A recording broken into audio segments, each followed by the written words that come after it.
Hello, ladies and gentlemen. Welcome to the BluScreen podcast for the date of November 2nd, 2016. Joining me today on this third episode is once again the one, the only, Derek. Is there such thing as a gentlewoman too? Why is it always ladies and gentlemen? Like, are ladies all rude or something? That's sexist. All right, so I guess from now on I'll refer to them as Mannies and Gentlewomen. There we go. There we go. That's Hello, better. Mannies and Gentlewomen. There we go. There we go. Now we got the equality on our show. There we go. Equality. Yes. So, Derek, how are you doing today? I'm doing fantastic. That's good to hear. Yes. You haven't been fantastic since the first episode? Yeah, last one, I don't know, I was like half asleep or something, but this time I'm like robotically awake. Robotically awake. Nice. Robotically awake. Awesome. That's good. We've got a fun show. At least in my opinion, we got a fun show for you guys today. We're going to be talking about some games. I've heard of those before. Yes, I know they're great things. Yes. And then after the break in the second half, we are going to be talking about the relationship we have with we'll say the difficulty in games. Yes. Yes, we'll go into a little bit more detail about that in the second half of the show. But for the first half, we're going to be talking a little. Actually, I'm sorry. Up front, we're going to apologize. Yeah. Okay. So basically, I want to talk about the system I got the other day. I got this sweet PC FX by NEC. Japanese only 400,000 units. Units released. we're going international here. We're pronouncing things in many different ways. But to save myself from sounding like a fool, I haven't really given it too much time yet, so I want to at least put some more time into the system and all this games first before I come and talk about it, because it's a broad topic. Like, who's heard of the PC FX? Yeah, I know. I wouldn't have heard of it had it not been for you. I think I would say it would probably be as obscure as the CDI, if probably more. If the Nintendo games weren't on it. Oh yeah. Because Wand of Gamelon and stuff had never been a thing, then the CDI and the PC FX would be right next to each other. Exactly. But I don't have a firm opinion yet. Like, considering I paid $8 Canadian for it, I do love it for that. But yeah, exactly. So that you can, we'll say, get a little bit more familiarity, and we can be informational, we can be educational for you guys, and not spread misinformation about this. We decided we would give it a little bit more time and put that off until next time. Yeah. But in the meantime, I do have something obscure to talk about. Oh wait. What do you have to talk about today, Jason? All right, well, we're going to start things off with a little bit of a history lesson. Because I feel like the system that I'm going to be talking about is about as interesting as the game that I'm going to be talking about. So the Atari Jaguar. No. It's actually the mobile version of the Intellivision. Oh. Well, the controller's not too far off, because back in 2003, Nokia decided to enter the mobile gaming space with the Nokia N-Gage. And that thing was amazing. Actually, you know what?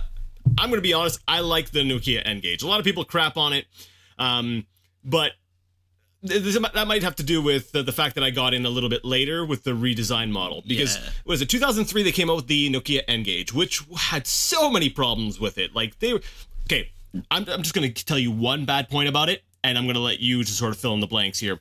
You had to remove the battery to change out your game cart. That is a pretty bad thing. Like, it was cool because it was a cell phone and a gaming system at the same time. Well, think about this too. Like, this is way back then when 3D wasn't seen in a handheld yet. That's true. Yes. Because while everyone was crapping on it, I thought it was absolutely fantastic. Like, not fantastic. It was moderately okay. It was moderately okay, yes, but it was like a glimpse of the future. It was unprecedented. It was a glimpse of the future. It was like, wow, this is what we're going to be getting soon. Maybe with a horizontal screen in the future. That's another thing. The screen itself was oriented in a vertical manner rather than horizontal. Yeah. So, in a way, I actually kind of liked it, because a lot of games, you know, how they would have their UI at the top and the bottom, and so your playing field would be horizontal, and then you'd have your health or whatever like that up on the top and bottom. It still was a very small screen, but I liked the fact of being able to game on a phone, because it was a full-fledged phone. It was a full-fledged, for the time, that was a full-fledged smartphone. You could browse the internet on that sucker. That's right. Actually, that is true. Yeah, 2003. This thing was pretty cool. But there was a lot of little design decisions that were really terrible. Like, for example, if you wanted to talk on the phone, you didn't hold it screen side to your head. No, you had to turn it sideways, so you were talking like a taco. You were talking on a taco. Hey, you know what? I'd be pretty proud of my N-Gage too. I'd want everybody to know. It's like the Apple Club. You just gotta shove it in everyone's face. Hey guys, I got an N-Gage. Yeah, what are you playing today? Yeah. Actually, the N-Gage was my phone for up until. Actually, I was after 2010. It was after 2010. I think I finally made a permanent switch away from the N-Gage. The N-Gage QD, which actually came out the next year, and it fixed almost every single one of the original. Actually, it fixed all of the original N-Gage's problems, but added one. It added one new problem, and I can tell you exactly what that problem is. What is the problem? The problem is we have two ears, and as human beings, we need two ears. Yes, when they came out with the N-Gage QD a year later, they fixed all the problems. You no longer had to remove the battery to pop the game in. But we had two ears. Yes, and they downgraded us to mono sound. Nokia obviously didn't have employees with two ears. Yes, I know. A bunch of one-eared people there. I know. But where do you think they have their ear? Like on their forehead? Yeah, it's right in their forehead. You know, it's like they're opening their chakra. Why is it always an eye in the middle of the forehead? Why can't it be an ear? I want to see like a reimagined Dragon Ball Z where Tien has an ear on his forehead. There we go. That'd be amazing. And it'd be Sonic Flare or something. I don't know. Anyways, we're getting a little bit crazy here. So the N-Gage QD came out, and a lot of people probably don't. We'll say if you're younger, it's not as big of a deal to you because we have smartphones now and we got games. But you know, this was actually configured like a handheld. Yeah. You had the numbers, but the numbers.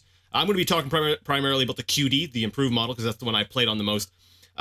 All the numbers were sort of rounded, so they all felt like unique buttons, and even the 5 and the 7 had a small little circular thing on them, so you knew those were the main buttons you were going to be playing with. A and B. Yeah, it had a D-pad on it. You could play stuff on there. The first time I ever played through Doom, the original Doom, I beat Doom on the N-Gage because they ported it to the N-Gage. So back in 2004, I was playing Doom on my phone.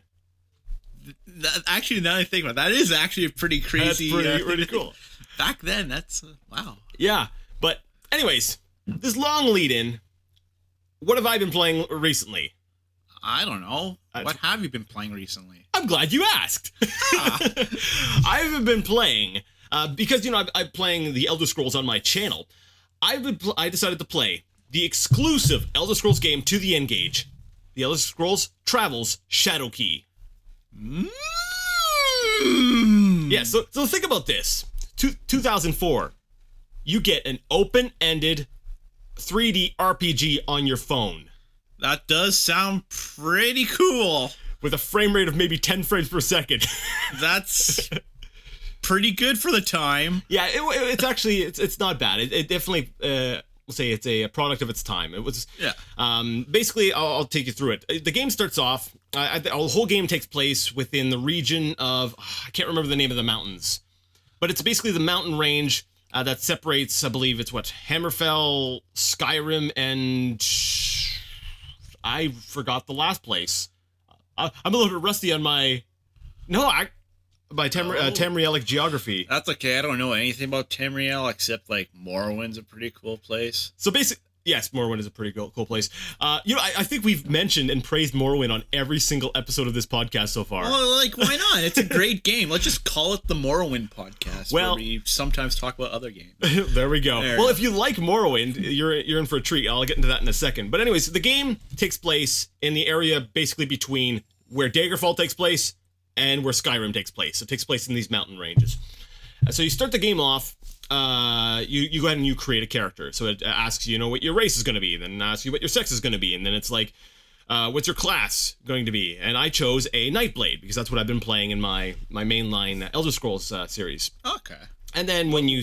What's a Nightblade? A Nightblade is a class where it mixes... It's like sneaky magic. So you're like a thief that uses magic.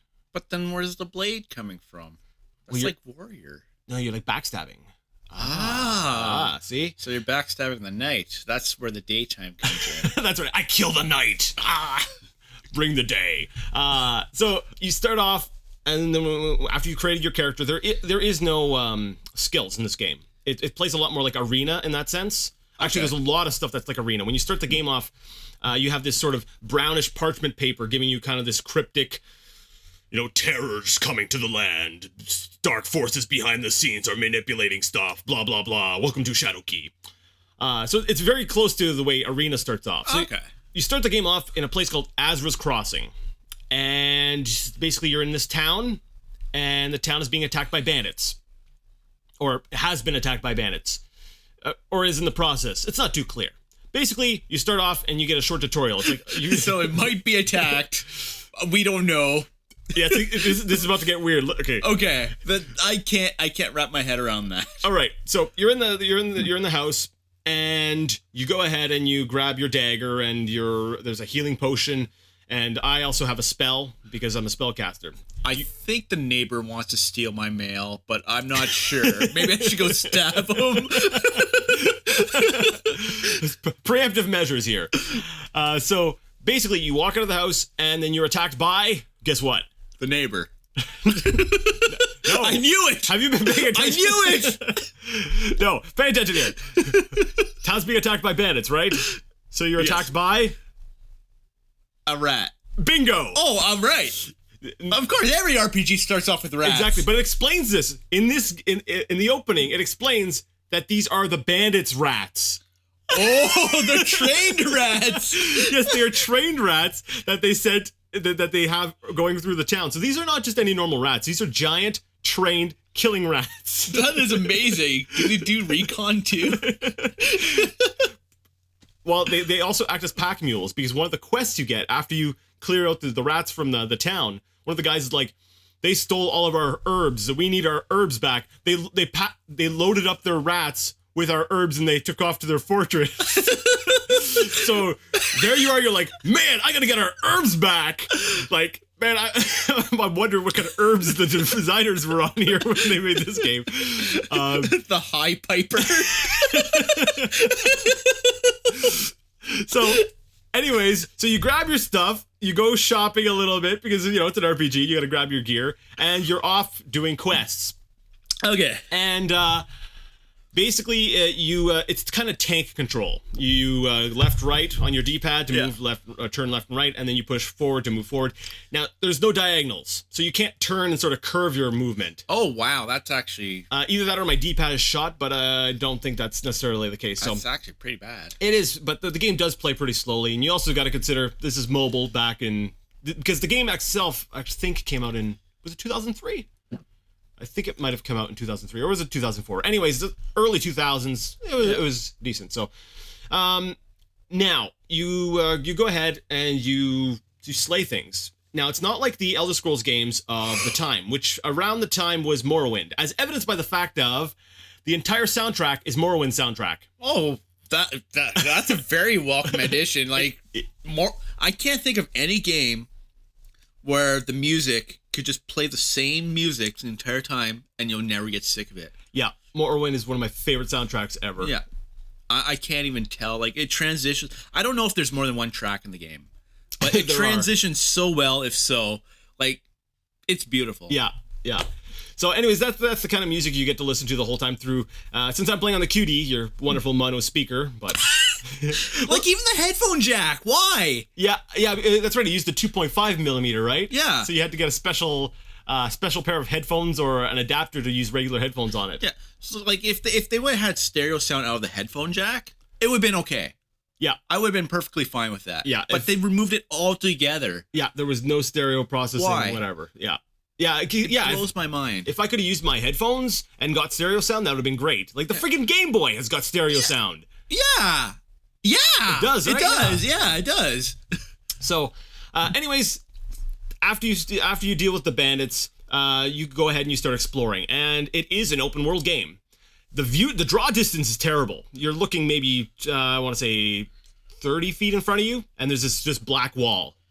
And so you go around and you're exploring, and then you find dungeons, which are actually rather large and sprawling, especially when you consider this is on a handheld. I wouldn't say they're as big as arenas or Daggerfalls, but they're sizable dungeons, large enough to the point where you're finding quests within the dungeon. So people are telling you to go to different parts of the dungeon to find. Actually that's different, because I remember playing a lot of Daggerfall back in the day, and the dungeons all felt the samey, like empty. Yep. And then like I'd fall down a hole and I couldn't get back out unless I like used a glitch where I like swung a sword and jumped at the same time, flew through the ceiling, and then. I'm using that in my playthrough. Are you actually? I'm going to try that. Because there's a glitch in Daggerfall where if you swing your sword constantly and hold the jump button or something like that, every time you swing, you just keep ascending higher and higher. You could kill yourself doing it, though, so be careful. Were you playing the patch version?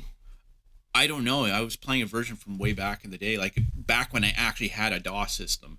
Yeah, okay. I'll have to try that and see if it was patched out, because I'm playing the fully patched version. Okay. But well, it doesn't matter right now, because at the point I'm on I'm almost up to 100 episodes, so I've been playing for several hours. I'm pretty far in the game. I've got slow fall potions. I've got levitation, so that's not a big issue. But I'd like to show off that glitch. That's cool. But there are a lot of glitches in that game. But speaking of elevation, I was actually surprised to find that it did have elevation. Like I go into a dungeon, there's actually stairs leading down. Oh, wow. Now it's not like super steep stairs and stuff. We're talking maybe Doom levels of going up and down. It's still fairly. But is there room over room? I don't think there is room over room though. Still, you don't need it. It would have been cool. Yeah. But... So I'm not entirely sure what the plot is so far. I've just been doing quests like go kill this, and when you complete a quest, you get experience. That's another thing I wanted to mention. It doesn't play like a normal Elder Scrolls game, or rather Daggerfall on. It plays more like Arena in the sense that killing enemies gives you experience, saving people or completing quests give you experience, and then you can, when you level up, then you put a point into one of your attributes. Okay. And then it uses kind of an arena system to it looks at what attribute would dictate a certain action, like lockpicking or whatever like that, and then it just sort of extrapolates from there. But I think that's about it. Like go ahead. Being an Elder Scrolls game, like it's mobile, I don't expect it to be too in-depth, but does it still at least have the whole open world aspect where you could just explore anywhere, kill anyone, and stuff like that, steal things? No. There's a lot of that stuff that has been sort of stripped down. Like you can go anywhere. Okay. Like there is the open world. It's a lot more broken up though. Obviously, it doesn't have one seamless world, but you'll get to certain points where it's like, do you wish to travel to this next area? That's acceptable. Yeah, it's closer to what I would say like a 3D Zelda. You know how you have like the big open field sort of thing, and you go to one part and it's like, all right, now do you want to go to this next big area? It's more like that, and you can go anywhere you want. And it appears that the time is dependent upon the location. So one like Azra's Crossing is always nighttime. Oh, but if you go to a certain other part, you get daytime. But you still have that gray sort of haze like the fog, right? So that it's for rendering distance. Okay. So it does mix things up, but there isn't a true day-night cycle. Now, as far as stealing goes, there's actually not even a stealth button. Oh, really? So I'm kind of trying to figure out what the difference between like my character, a Nightblade, would be, and another type of caster, because there's no stealth spells, no invisibility. Actually, all the spells tend to fall into like status effects, healing, or damage spells. That's about it. Okay. So it definitely is a lot more watered down, because I always wanted to try Shadowkey as a kid, but I never actually got a chance to. And it's a great it would have been a great alternative, if you want Elder Scrolls on the go. Now I'm kind of looking at like the Nintendo Switch going on. I'll just have Skyrim on the go, but which will probably be a much better experience. But it's a fun experience. It's fun to go back and play that. A lot of people like to crap on the N-Gage and stuff in general. I don't know. I maybe I'm too optimistic. I find stuff to like about everything. Well, I like the PCFX, so you have every right to like the N-Gage. But you also said you weren't fully informed yet. Not fully informed. I want to at least beat a game on it first. But so yeah. Oh, one last thing is, as the name implies, there's Shadowkeys. I did clear one dungeon where I killed this boss that spoke really cryptic crap to me. I have no idea what it was about, but I got a Shadowkey. And I also found in another dungeon, I found a thing called a Shadow Gate. So I'm assuming you have to find the appropriate Shadow Keys to open up these gates to get through different areas. It's like I said, it's a very watered down Elder Scrolls experience, but it's still got some depth. It's still got some interesting stuff to it. If my N-Gage still worked, I'd probably go get it. Cool. I wish my N-Gage still worked. Yeah. Well, actually, I saw one on eBay the other day for like $40, 45. Oh, really? Yeah, a cutie. Might actually go grab that. Yeah, I like the N-Gage. There was a lot of good games. I might talk about some more N-Gage games in the future. If there's any interest, because I've got a bunch of them, yeah, there was some nice gems on there. I think it's a shame that the system hasn't been emulated because I'd really love to see an emulator. Pocket Kingdom was great. Pocket Kingdom was great. That was great. That's about it. Rifts. Oh yeah, that's right. Rifts, Promise of Power was I good. did like that one. I didn't get to play a whole lot of it before my N-Gage completely kaputted, but Pathway to Glory was a cool turn-based strategy game. Although wasn't that on other systems too? I don't think it was. I'll have to double check that. Ashen was kind of cool. For a launch, it was a launch title, right? Yeah, I'm pretty sure Ashen was a launch title. It was a cool game to show off the system's capabilities, and I remember playing multiplayer with you too. Like you were actually able to play wirelessly. Multiplayer, I forgot that. Shadowkey has multiplayer. No way. Shadowkey, that's one thing I should have mentioned about the N-Gage is not only was it a phone, but it actually had online play. This was like the first mobile to have online play. You could go online and play games. And if I'm remembering correctly, Shadowkey had local multiplayer. I'm getting my N-Gage and we're playing some multiplayer Shadowkey. I've always wanted an Elder Scrolls game where you could play with somebody else, because that's like, as much as I love the single player experience, you know, like if you get all this armor and set up a house and like put all your equipment and stuff like that, you can't really show anyone your progress. Yeah. Unless they like look at your save file. Well, it'd be cool to explore with somebody and like have one guy sneak around while the other guy like. Well, it would be cool. It would be cool, and I think you would probably be better off.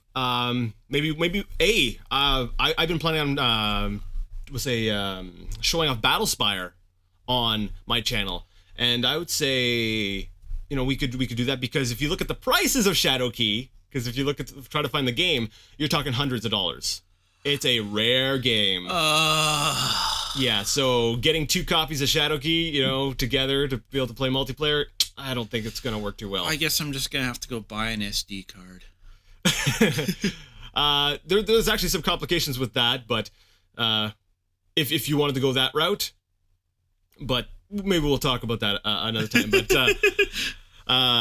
yeah, so yeah. It's a pricey game, but yeah, maybe we'll do Battlespire. I know some people on the channel had been asking about if I was going to be tackling Redguard and Battlespire, and I figured since Battlespire's got multiplayer, and you know what, I've been looking into building an old system again for DOS gaming, so yeah, we'll network my DOS box machine to your actual DOS system somehow, and yeah, I'll pop in a proper sound blaster, and we'll go. Awesome. All right. So I think we've talked enough about Shadowkey and the N-Gage. I hear you've been playing games as well. You know, I've got my sources. Not too many games, actually. I've mainly been playing one game here and there. Is it a mobile game? I'm assuming because you said here and there. Oh, like I kind of brought my system over. It's right here. You actually hear the disc tray open and close. Bonus points to whoever can tell me what that system is. But no bonus points because he's about to announce it.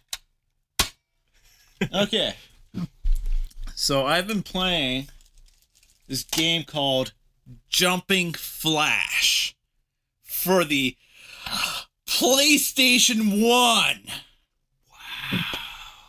So I've been playing Jumping Flash on the original PlayStation. Jumping Flash. I don't know if it's a really obscure game, but nobody really talks about it. But the people who talk about it really like it for some reason. I've never heard of it. You've never heard of it? No. Why don't you take me through this? I'm going to take you so far through it that you're going to be like, wow. Take me on a journey. Whoa, to the other side.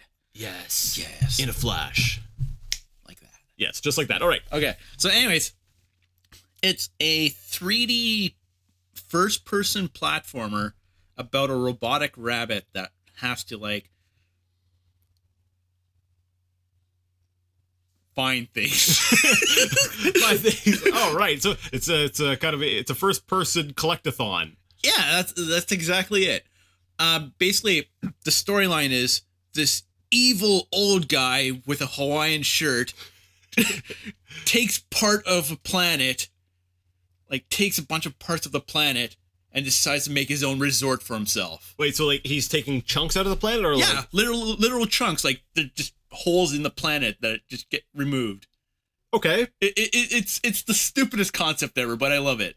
So the whole game takes place like up in the sky on these little islands, and you know you got like your little houses and junk, and floating platforms, and the whole idea of the game is you could jump really high. Okay. So you run around, and there's little enemies everywhere that do absolutely nothing to challenge you because the game's got no challenge, and you could, but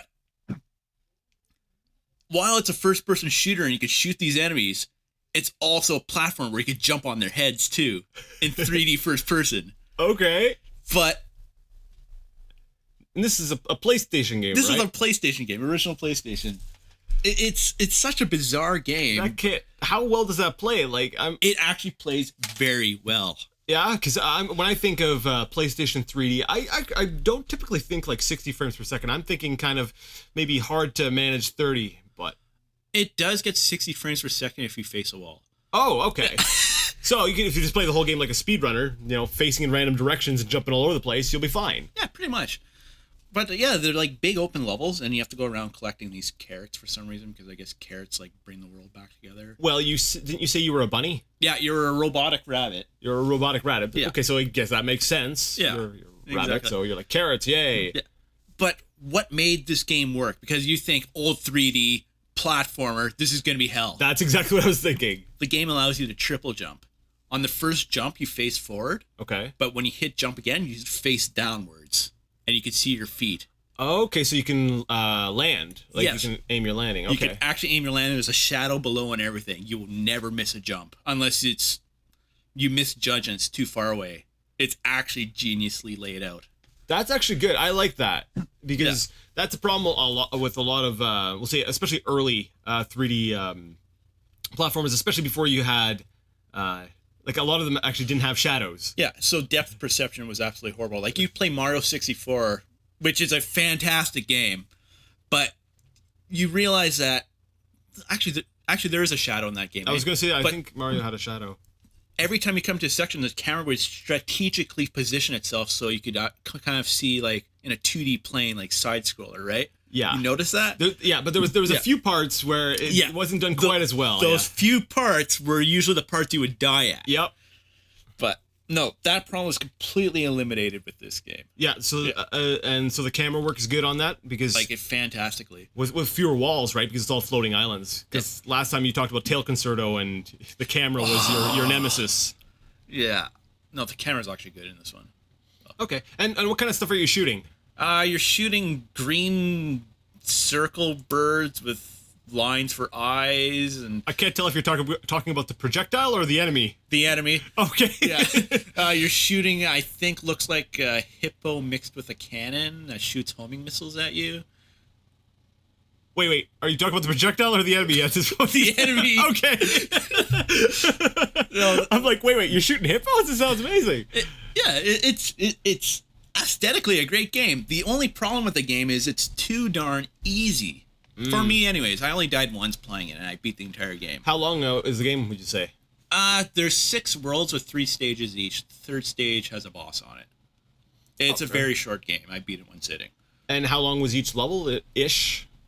They typically give you like 15 minutes to complete them, because there's a time limit too you have to race against. But I typically finish them in 3 or 4 minutes.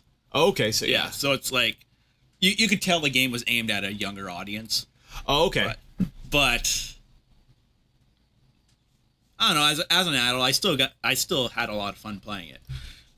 Awesome. Because like it's an easy game, but it was just more of a fun platform. Like, look at this stupid thing the developers put here in this map. This little house, these little windmills that blow you up in the air. This ice level with this slide. Okay, so yeah, there's other little things to complicate things. The game is more about the experience. Like I can't even describe it. Like it sounds very shallow on paper, but I think more people need to play Jumping Flash, just at least once, just to experience something different. All right, you heard it here, people. You need to play Jumping Flash. You can get it on Yahoo Auctions for 300 yen. 300 yen. That's like $3 American. Oh, that's this is was this released in? Yeah, it was released in North America, but it's like a $30 game now here. So the English version is $30, and you have the Japanese version, right? Yeah. So 300 yen. That's I just usually do like a yen to cent. It's usually at least in that ballpark. Not anymore. Not anymore. Really? Not anymore. We're looking at about maybe $5-6 Canadian. $5-6. So yeah. It's almost wow. Okay. Yeah. So that's still not too bad, but like 100 yen is what is it? 75 cents Canadian now. Okay. Or the other way around. I can't remember. I can't brain right now, but you can't brain. Yeah. Yeah. Okay. Cool. So it's a cool. Very shallow game like Sonic the Hedgehog, where the first time's amazing. You won't play it again after the first initial time, but you'll remember it fondly. Cool. So it does a good job of getting the initial hook in you, but it's one of those play and then shelf it kind of Pretty much. There's a number 2 though, which I hear is exactly the same thing as the first game, but if you want that extra little bit, if you want more content, yeah. If you didn't get enough of your 6 World 3 level fix, there's another 6 World 3 level fix for you right after. That's also 300 yen. Awesome. How did you hear about this game? A friend of mine recommended it to me. He was like, "Oh, this game's amazing. You can jump really high." And I was like, "Wow, okay, cool." And he's like, "It's super cheap." So I'm like, "Wow, okay, cool." And then I bought it, and then I played it. I'm like, "Wow, he's right." Can confirm. Can jump high. Yep. I can triple jump. I think there's a new game plus where you can like jump 5 times, but jump 5 times. Does it make things any harder? I think the time limit's stricter, but okay. Yeah. That's cool. Yeah, I can't really say much about it. It's one of those games you have to experience. Like I said, it's an experience. There's no complicated mechanics. The game plays well. It is what it is, pretty much. It's a platformer. It's first person. You could shoot enemies that pose no threat. You could jump really high. Awesome. Yeah. I like it. Cool. More people need to play Jumping Flash. Once. Only once. Only once. You're not allowed to play it more than that. No. Only once. Music's great. Yeah. What kind of music is? I'm assuming typical happy-go-lucky. Oh yeah, bouncy stuff. Yeah. Pretty much. Would you say it's amazing or is it serviceable? Like it's good? The music or the game? Music.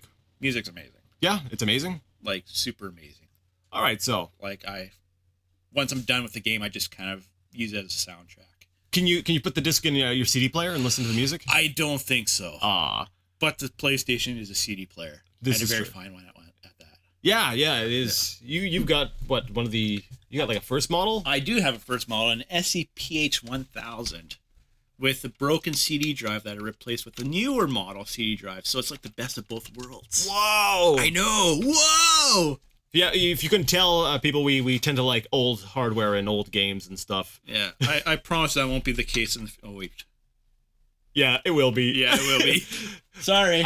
It's all right. We like to mix a little bit of the old or the new in with the old. Or yeah, even my new stuff has to feel old, you know? I feel old. I am old. I'm older than you are. I don't care. I am old. That just makes you old, too. All right. Yeah, oldie. Take that. I'm wounded. Sorry. But yeah, like, there's a third one also, but I hear it's not very good. So. Sure you're going to play it? Yeah, I'm totally going to play it. You know, I love crappy games too, but let's talk about something else because I don't feel like I didn't realize there wasn't very much to talk about this one. It was a very poor topic I brought. Oh, that's fine. It's a different game. You explained it, and what did you like about the game? Well, we talked about the camera. The camera was good. It plays perfectly fine. Like you can't strafe. Okay. So there is a bit of fighting with controls, I guess. But once you get it, it's one of those games that it's hard at first, but once you get it, you just jumping flash through everything. Woo! Nice. Yes, it plays really well. Okay, cool. I really like the aesthetic too. That's cool. And some games are simple like that. They just exactly. I mean, it was aesthetic that got me hooked on arcade gaming in the first place. Look at Metal Slug 3. I wouldn't have even cared about arcade games if I didn't get hooked by that animation. For me, it was when we're thinking about arcade, I think about Teenage Mutant Ninja Turtles. The first, those games were really good. That's when I went into an arcade and I got a chance to play that game, and I was sitting there. I was able to play it as Michelangelo, and the graphics, the how fluid things were, and I was just like, the music and the atmosphere of the arcade. I think that's something else that that you can't replicate. There was an atmosphere in arcades where you're sitting there and you're playing, and you're like, yes, you're really getting into things. That was my first real thing. That's what got me going. I love arcades. Was Teenage Mutant Ninja Turtles. Unfortunately, I never got to experience that because they were banned from this town, and I was too young at the time. Yeah. Were they all banned? I think so, because like they were drug fronts or something. But well, I don't know if they were banned or as much as they were shut down. But anyways, because I was talking to someone the other day, and apparently some people in town thinking about trying to set up another one. Oh, really? Yes. Well, I'd be totally down. But we can say that. That's we'll talk about that later. I mean, I could probably contribute some games to that, but. Yeah, so we'll talk about that later. Every single machine would say, "Do not distribute this game outside of Japan." But oops. But yeah, that's actually fantastic news. Speaking of, I do have an arcade experience though. Actually, can I talk about it just because the Jumping Flash was so short? Yeah, sure, go for it. Okay, I only had one arcade experience, like true experience in my life. I was living in an apartment building in the first time of college. Like first year of college. The first time of college. And, well, it was my first time. But, okay, that was. Anyways, on the second floor, they had a room, the laundry room, and they had some arcade machines there. All of them didn't work except for one. And that one was RoboCop. They had a RoboCop arcade machine by Data East, this platforming shooting game. And I remember pumping some quarters into that and going, wow, this is difficult. So I went up into my room and just emulated on MAME, mastered the game, and went back down and, demolished the game. I was able to one credit it eventually. Oh, nice. But one of the times I went, I screwed up near the very end of the game. And I died to the final boss. And I was like, you know what? For the heck of it, I want to see the ending credits and hear the music and everything, that chip tune. And so I reached my pocket to insert another quarter during the continue screen, and I slip. No, the quarter, goes on the floor, and I'm like, oh my goodness, it's rolling around, and the countdown on the screen's going down, like, oh my goodness. So I'm trying to grab it, but it's the laundry room. It's, not even a carpeted floor, and it's got dirt everywhere. So I'm trying to grab it, and I can't get a good grasp. I'm killing my fingernails because of the dirt getting in there. I picture one of these animation shorts where you accidentally kick it and it's going down the stairs and you're like, no, and you're running after it. Well, it did go under the machine at one point. And I'm like, oh crap. And I didn't have any other quarters on me at the time. And the timer's counting down. Continue? Yeah, the counter was counting down. It was super stressful. It was more intense than any arcade game I have ever played in my entire life. This trying to grab the coin to finish the game. And I think I even kicked it a few times too. I think that's how it ended up underneath. And I'm reaching inside and I finally get a grasp of the coin while my head's pointing downwards and I'm on the floor at this point, on all fours. I slam the coin into the machine, and it's one of those games where the timer doesn't reset either when you insert the coin. Oh! Yeah. So I slam into the machine, raise my arm, and just smash down on the start button, just guessing where it was on the top. I hit it bang on, look up, continue. 0? Okay. And then I finished off the boss and beat the game. Was it worth it? 25 cents for that experience? Yes, it was. For the experience. Not to beat the game, but for the experience. Yeah. It was a very shameful thing because normally I stand for 1 credits and stuff, but you know what? That one time, that made my heart race so fast. I can't. Oh my goodness. You will never get that experience on a console where you can just hit start or whatever. I have to fight. I don't know about that. I once played the original Xbox. Okay. And I think I was playing a fighting game. I can't remember. I was playing something. Very tense situation, gonna die, and someone walks in front of the TV. And their foot hooks the controller cord. And punk, unplugged, and you're going, ah! So you're jumping down to the floor to try to plug the stupid thing, because the original Xbox had that it's like a kind of a breakaway thing, right? So you're on the floor, you're trying to plug the thing back together and get back into the game before you die. I've had that before, but you know what? I think fighting with a coin and stuff. Have it roll around and stuff and get underneath the machine, and you have to reach under there, and especially with the difficulty of like getting to where you were in an arcade game. It was the final boss. It's probably a little bit more tense than the Xbox controller thing. Yeah, the fact that I have to accurately guess where the start button was, and I somehow banged it on. I'll never forget that day. That's awesome. Indeed. Like, it was shameful I didn't win credit, but I don't care. That was still an awesome experience. Something kids will never go through nowadays anymore. So I'm assuming that's a thing with we'll say the arcade crowd is one crediting games. Yeah, pretty much. Well, because every arcade game that wasn't like made in America, anyways, can be done in one credit. That's the whole deal. But basically, arcade games are really short. However, they're only as short as the amount of time you want to put into them. Okay. If you want a master game, they obviously are a lot longer. I could go on and on and on about this. We'll probably talk about that a little bit in the second half of the show. Yeah. Well, there you go. That's a good idea. Cool. Awesome story. Yeah, I know. It was the best. So on the completely opposite side of the spectrum, something that's a little bit, we'll say, not so crazy and intense. Well, maybe not so intense. Still kind of crazy. I still can't believe I'm going to be talking about this. So basically, back in, I think it was August? It was last summer. Okay. I'm sitting down. I'm on my computer, and Nintendo goes ahead and they tweet out, there's a demo for, Style Savvy, Fashion Forward for the Nintendo 3DS. Oh my. And I'm bored. I'm sitting there on my couch, and I've got my 3DS right next to me, and I'm going, okay, sure. Let's play this and to get a kick out of this. Let's have a good laugh. So I go ahead and I download the demo and for this style fashion game, right? Yeah. And I came to a terrible conclusion. You know, after I had played through the demo, it basically gave me the screen saying, "Yes, you're done the demo. There's nothing else to play." And I kept playing for a little while.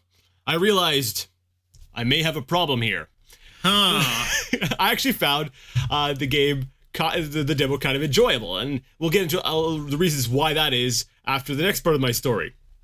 So because a couple of things in the demo kind of piqued my curiosity, so I went and I did a little bit of research, and long story short, I end up in my EB Games with a copy of Style Savvy, Fashion Forward in my hands, and the lady behind the counter, she looks at me, and she's got this look on her face like, do I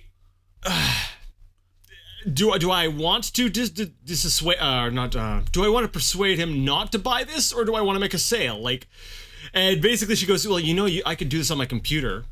And I immediately when she said that, I realized she has no understanding of what the game is. I have no understanding what the game is, and I'll be getting into that in a second. So basically, she's thinking, if you're thinking it's this paper doll dress up game sort of thing. That's exactly what I'm imagining here. Kind of, but not.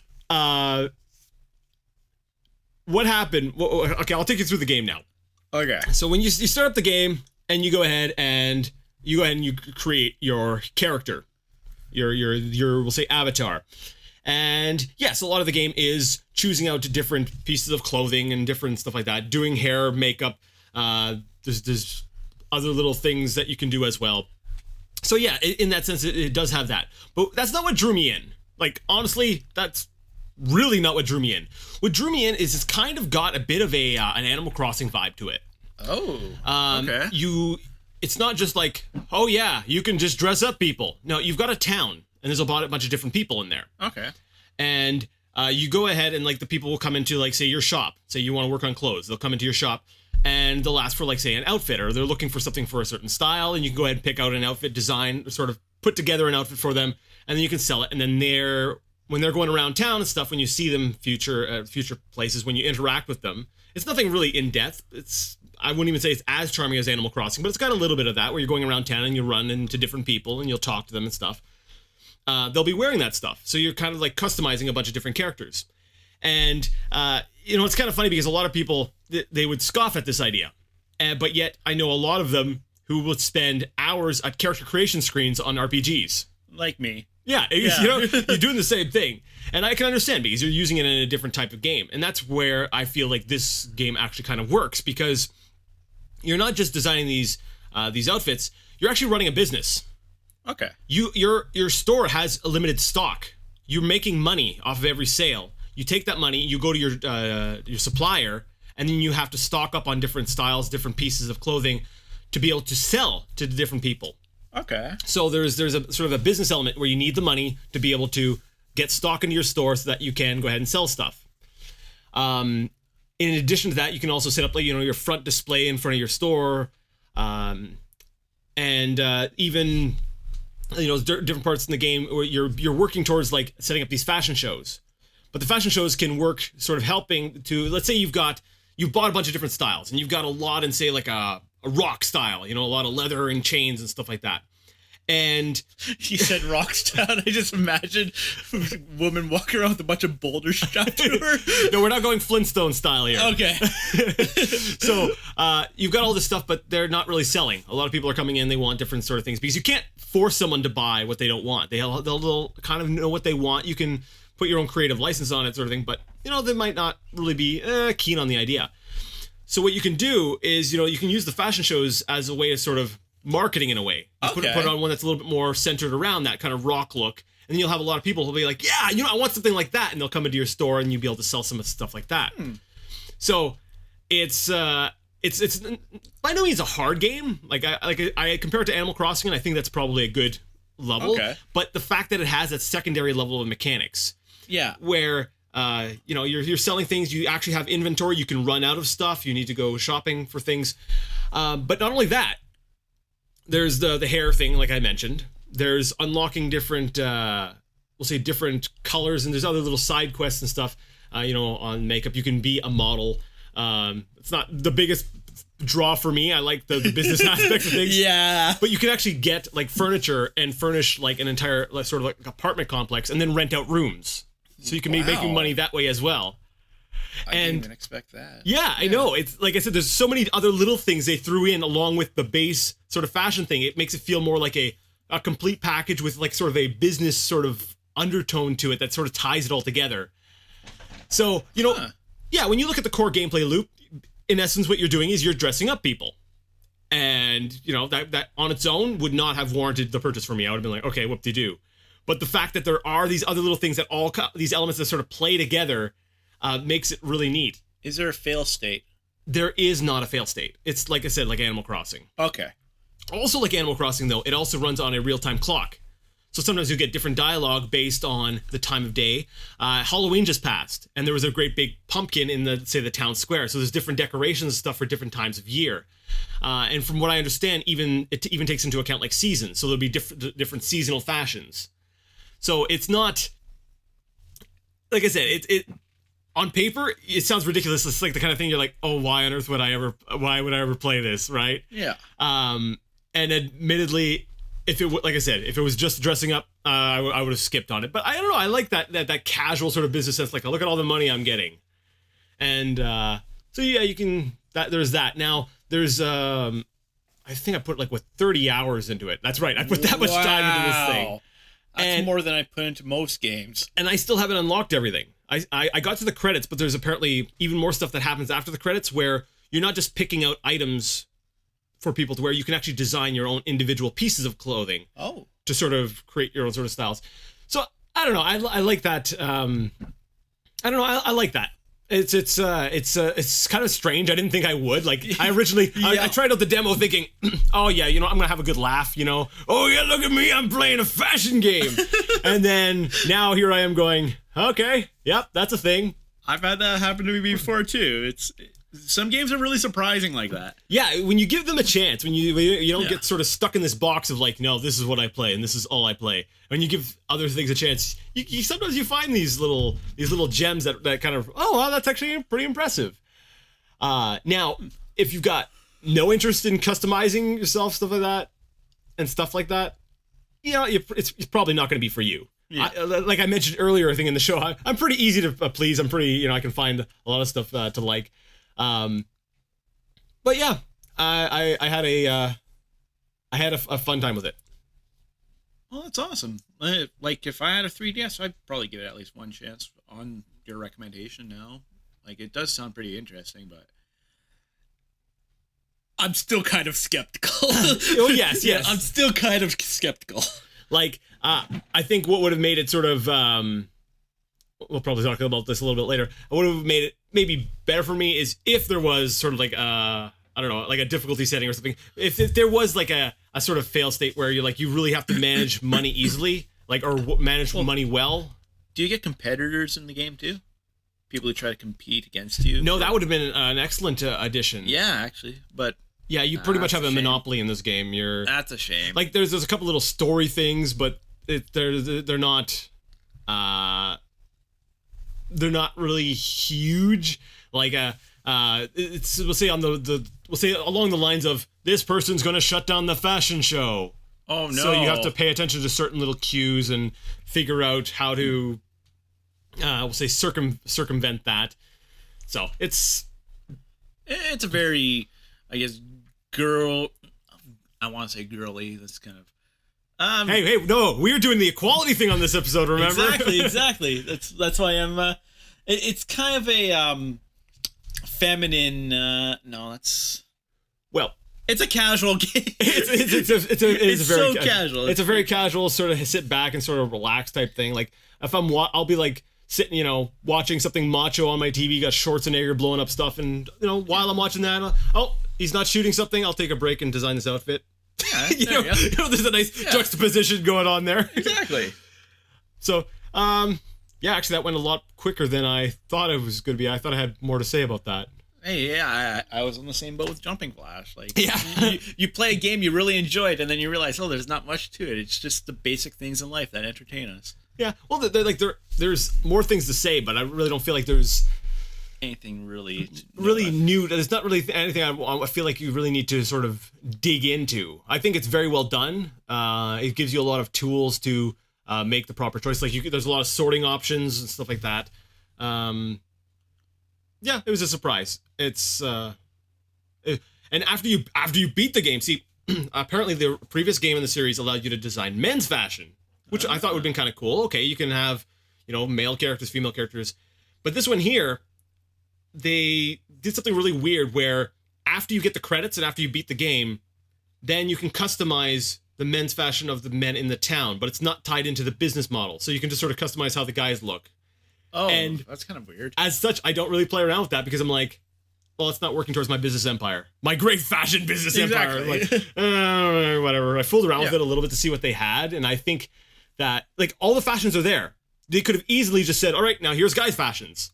But they didn't, so I don't know if that was a time restraint or what. I think that would have added a lot to the game. It would have been a complete package. It would have felt a lot more like a complete package. Yeah.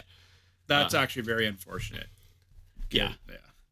Yeah, because like I said before, there is that draw. People like creating different characters, but you got to be able to do something with your creation too. Exactly, and in this game, like I said, there's not a lot of stuff. You're not going out slaying monsters or anything like that. You're not looking at your character doing that. It's mostly, you go out and talk with characters, and you'll see them out in the world, and you'll interact with them, and they're wearing the stuff, or they got their hair done up the way you had them done, and stuff like that. But yeah, there's not really anything. You're not going out slaying monsters for justice, stuff like that. So, but it was cool, and even I actually was kind of surprised at the room building thing, because going back to the Animal Crossing, the Happy Home Designer was basically a whole game about designing rooms, and I'm going to say Happy Home Designer is definitely more full featured. It's definitely a lot more focused on designing a house. Yeah. But this one here is not too bad. Like, I can put together little rooms, and it's kind of cool to be able to do stuff like that as well. So you can kind of choose. I think that's one of the things that makes it cool, is that you can sort of choose what you feel like doing that day. Like one day I might go on and be like, you know what? I don't feel like putting together outfits. I don't feel like doing hair or makeup stuff. I just want to go ahead and design rooms. So I'll design like a really spooky themed room and stuff like that. And sure, why not? Well, what you do is you design the spooky themed room. So when someone walks in it, their hair spikes up because they're scared. And then that's how you do their hair. So you kill 2 birds with 1 stone. Actually, you know what? Something like that. If they would have added maybe the extra mechanic of having it play slightly like The Sims. Yeah. Because the way you navigate is not actually walking your character around, unfortunately. It's one of those kind of, you got a map and you select your locations. Okay. And then you move to that location, and those locations have sub-locations. So it's a lot more of a icon-based travel system rather than, actually moving your character around. Putt-putt. Putt-putt? Putt-putt. No, putt-putt, you kind of clicked on where you want on the screen, didn't you?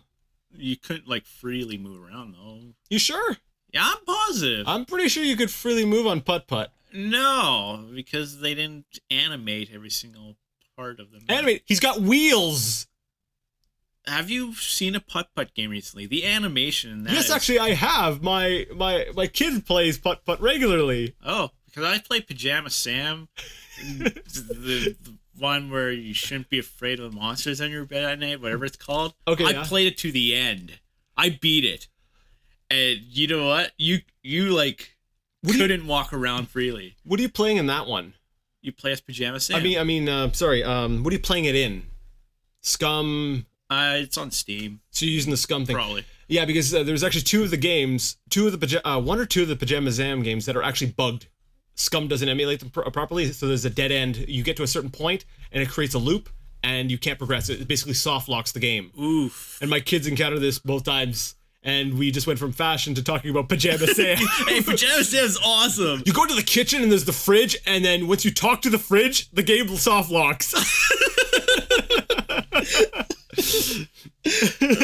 All right, I think we're done there. Yeah.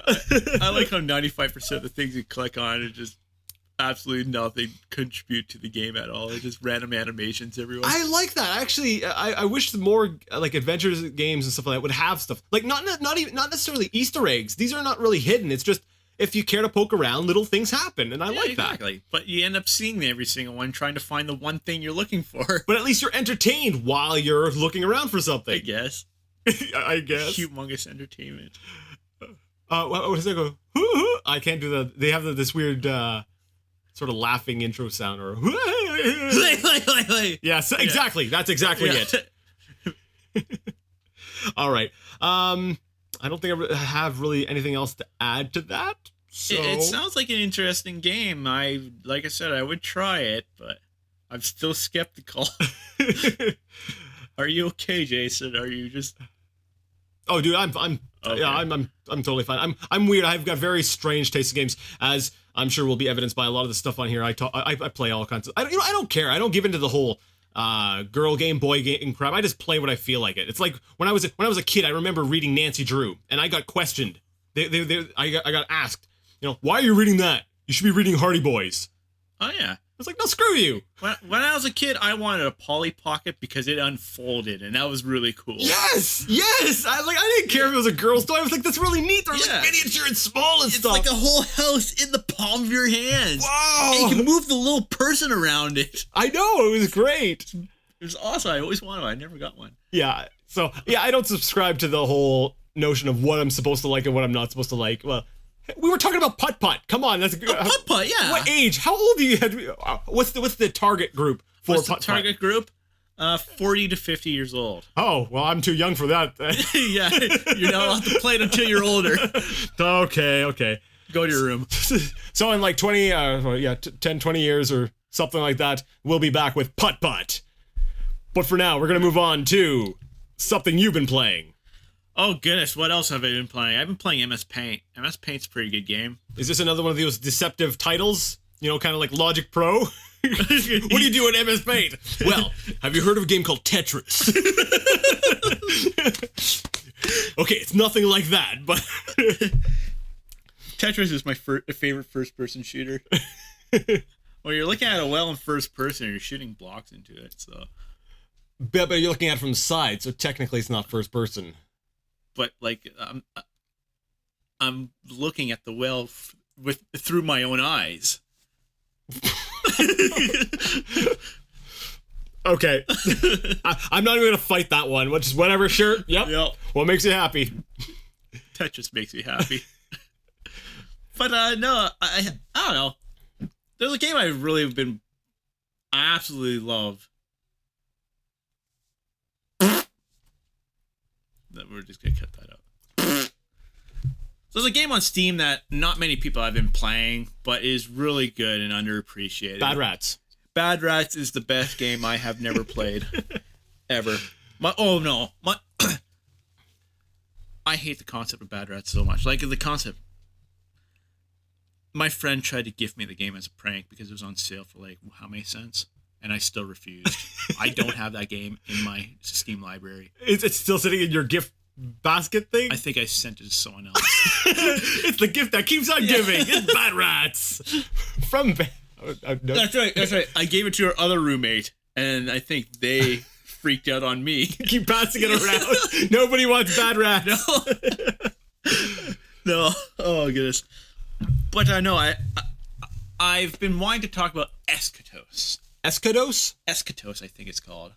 It says at the title screen. I love this game. I don't know what it's called. I think it has a name on the title screen. We're just going to call it Eschatos. Yeah, Eschatos. All right, so how's Happy's Pop Culture Adventure? I was going to say Polka Dot, but okay.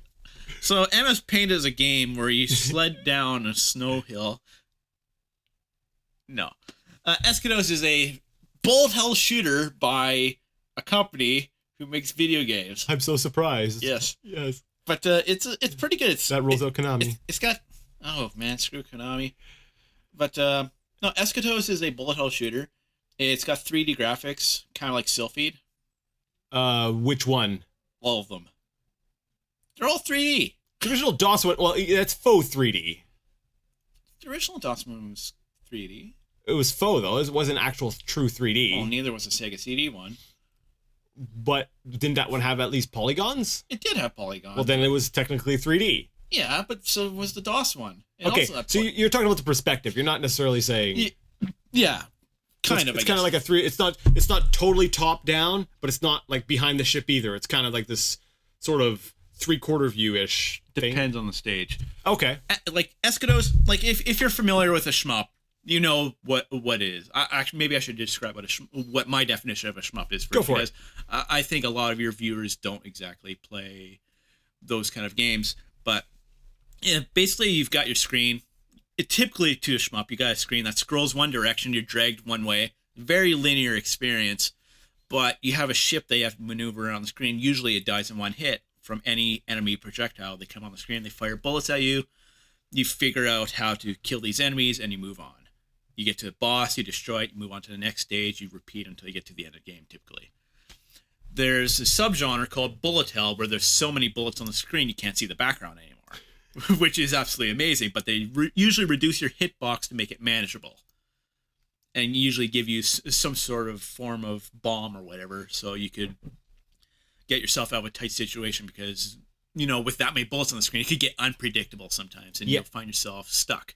Yeah, and by hitbox, you mean like the area that the bullets will detect that they've hit you. Yeah. So anywhere on your ship, you could get hit by a bullet. It won't count unless it's like dead center. So you got like a 2-pixel hitbox right in the center of your ship. If that little section gets hit, then... Actually, Dodon Patch Dojo has an even smaller hitbox than that. Oh, what, 1 pixel? It only checks, the hit detection only checks your X and Y coordinate. Well, it's a 2D game, so... Yeah.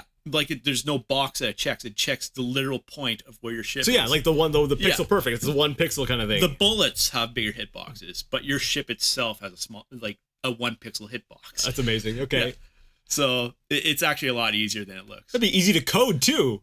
Yeah. Yeah, I'm thinking about that, because you're not testing for a range of area. You're just touching this 1 pixel if it is touching anything. Okay.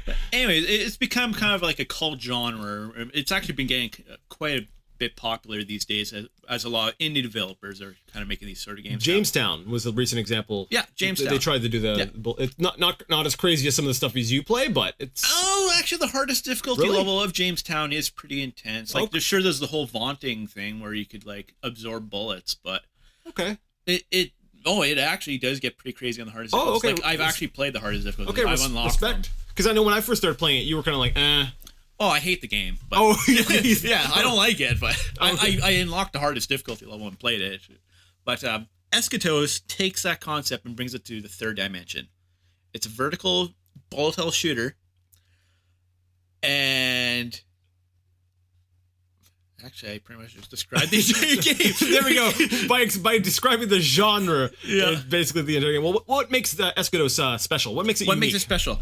It's a game released, I believe, in 2010 originally for the Xbox 360. Okay. Around that period. It recently got a Steam port or PC port. And it's got almost like a retro graphical vibe to it where like everything's lower poly. Not super low poly, but it looks like an older game. The music sounds like half of it was generated using like a Mega Drive. Nice. Like it's got a very pumping, awesome soundtrack, and it tries to do the whole Sylphie thing, like I mentioned earlier before, where it takes it into a third dimension for more dynamic views. Where yes, you have your ship at its top view and you shoot, but sometimes the camera will tilt a bit to reveal like a big enemy in front of you, which makes it a little bit difficult too to judge like how far the bullets are, especially being a bullet hell. Yeah. Some areas that like it's so cool seeing your ship fly towards a big boss from the complete back view, and it's shooting bullets that are whizzing by you. It's got a very cool feel to it. That is cool because I think about a lot of like shmups. A lot of top-down games, they don't always make sense to me because I'm like, your vision is a lot farther than what the screen is showing. Yeah. But yet I can only shoot things that are like right immediately in front of me. Yeah. So it's kind of cool to have the camera. Well, it seems like camera seems to be a theme here.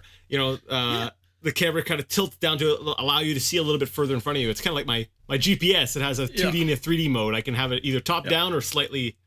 Unfortunately, it does get you killed a few times, though, when it switches during a bullet pattern. You're like, oh, yeah. So they have some work to balance it up there. But, yeah. Otherwise, it's a fantastic game. I highly recommend it. I wish more people played it because last time I played on advanced hard difficulty, I was ranked 14th in the world. That's just because you're awesome, though. You're just good at it. I only got halfway through the game. No, you're awesome. Shh. Just more people need to challenge me. Come on. Take them on. Bring it on. But yeah, it's a game that focuses highly on score.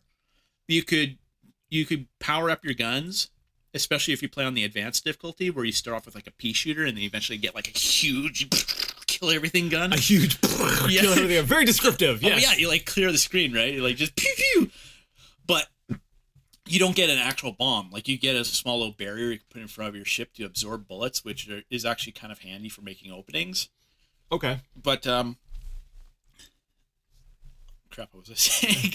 And just to we'll say add on to that, especially if you're not familiar with shmups, I think it's a pretty common genre, but if you're not, a bomb is typically something that's used to, it's an oh crap button, it clears the screen or something like that. I did mention that earlier, but. Oh, okay. Yeah. I wasn't paying attention. I'm sorry. I'm over here playing Style Savvy. Oh, okay. Multitasking here. Oh, hey, that does look good. Give me that. But, crap, what was I talking about? Eschatos. I know that. The guns, you were powering up guns. That's right. Higher difficulty. You don't get bombs in this game, but there's items that kind of go around the screen, and if you collect them, you clear the screen of bullets, but your gun level goes down. Okay, so it's more like a passive bomb system. Yeah, but you also have to dodge the bomb itself if you want to score high, because it like resets your multiplier if you grab it, which is kind of a bit sloppy, but okay, so if you avoid that altogether and go just straight hardcore, that's how you score the most points. So for the most, like, the whole entire risk-reward thing. So it puts like bombs that you can grab, but you can't hold on to the bomb for later. It's like the second you touch it, it bombs. Yeah, exactly. Okay. Yeah. And the story in this one, is it, are we going crazy cyborg hookers in this one? Actually, I don't even know what the story is. Like, I know, like, the planet's getting invaded like every other shmup ever. But, surprisingly, for a modern shoot 'em up, there's not one anime girl in sight. Get out of here. Nowhere in the game. What, nowhere? Oh, I haven't got to the very end. Have you seen the cover of the box? Yes, there's 2 spaceships on it. Whoa, that's hot. I know, man. One was red and one was blue. Okay. Can you dress up spaceships in your dress-up game? I think that's DLC. Oh, man. Can't wait. Yeah, I know.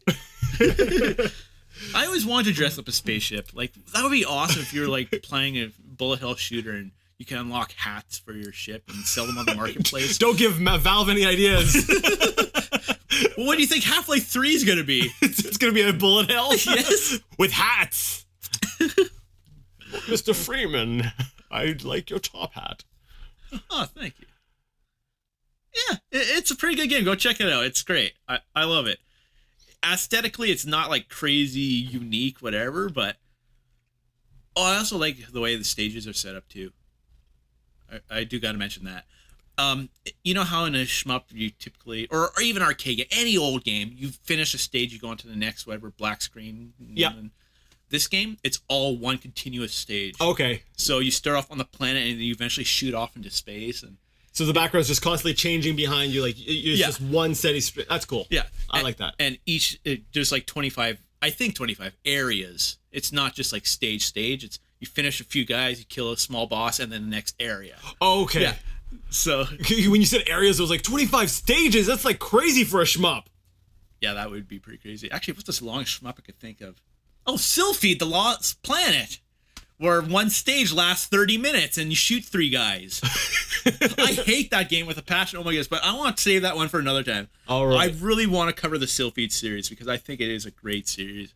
Maybe I'll try to replay an old game that I hate. Actually, I think about only half the series is good. But yeah. maybe next time we'll try to replay a game that we absolutely hate, and we'll come back tomorrow, or not tomorrow, next time with a bit more, we'll say some negative thoughts. That's a good idea. So we can rant on something. Well, in the first one we had a game that we liked and we didn't like, but this one's been pretty positive-ish. Yeah, games I really like. Although I gotta say, Eschatos is much better than Jumping Flash. I would pick that over that. Yeah. Any day, yeah. Wait, Jumping Flash? Isn't there a character like Jumping Jack Flash? Or am I Jumping Jack Flash? Am I remembering that correctly? There is a character with that name, isn't there? I don't know. I know it's Jumpman. I'll have to look into that. This entire time you've been saying Jumping Flash, and I'm just like, it feels like there's a word missing from that because I'm Jumping Jack Flash. It sounds. I might be remembering wrong. Anyways, Hey. Sorry. Jumpman's a pretty good game. Jumpman? Oh yeah. Yeah, Commodore 64. You got your ladders and then one pixel ball that pops up on the screen and slowly descends and then decides to just snipe you. Yeah, I love having to wait like half an hour to play a simple game like that. Oh yeah, it's great. Is that it? Yeah, I got nothing else to say. Eschatos is amazing. Cool. All right, so that's basically what we've been playing recently. Next time we're going to talk about some crazy stuff, but for now we're going to go ahead and take a break. When we get back, we're going to be talking about, as if you haven't guessed it already, and you really should have because I mentioned it earlier, we're going to be talking about difficulty in games. See you then. I like hard games. Hey loser, what are you playing this summer? Soccer? No you're not, cause you're a mother! Coming this summer only! Soccer Mom Simulator 2012! Cheer on your son as he kicks that ball over the net! Do his laundry and get sponsorships! I love you, Bobby. I love you too, son. And also, experience the new mode where you must fight off the alien scum trying to abduct your children during the most important match of his entire life. High school prom! Available only as DLC. Soccer Mom Simulator 2012! Be there, or go back in time! All right, and we're back from the break.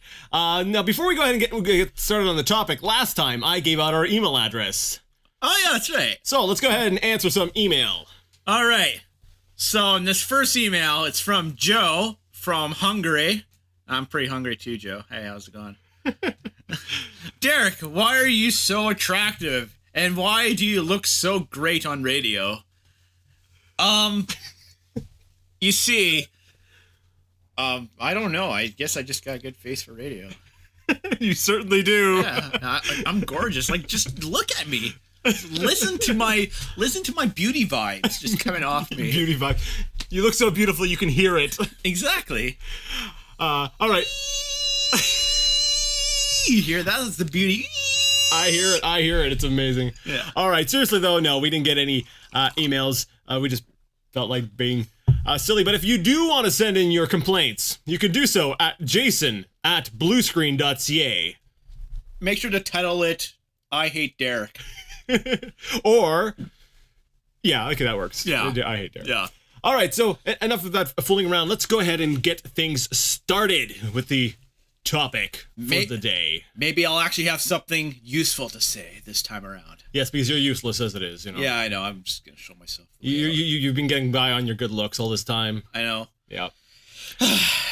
All right. Well, basically, we want to talk about. And I think I'll start things off with this initial statement. I feel that we'll say difficulty, as a general rule. There are exceptions, but as a general rule, I feel that difficulty and challenge is needed to have a truly rewarding gaming experience.